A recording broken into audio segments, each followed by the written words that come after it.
Siya nag-i-idle up. Pag pipindutin ko to, yan, papalo yun, tsaka tataas yung minor niya.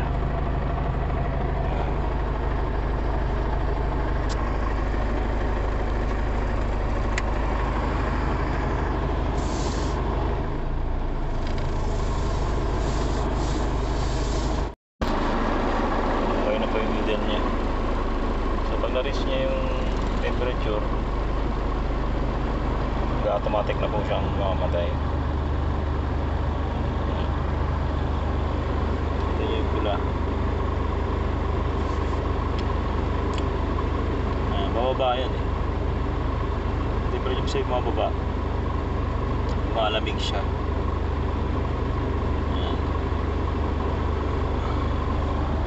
Mamatay mo yan.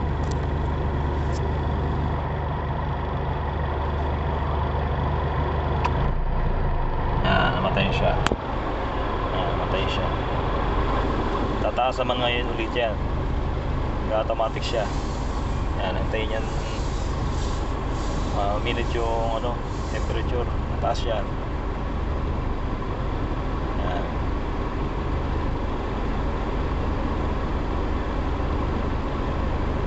Antayin natin.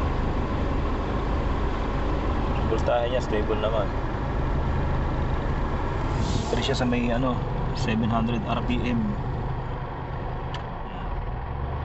Lumangat siya ulit. So hindi nagbago RPM niya. So no problem naman dito sa ating voltahe. Okay naman yung reading niya. Kaya medyo tumataas siya ng 50 RPM, mga 750. Tipid pa rin siya sa gas.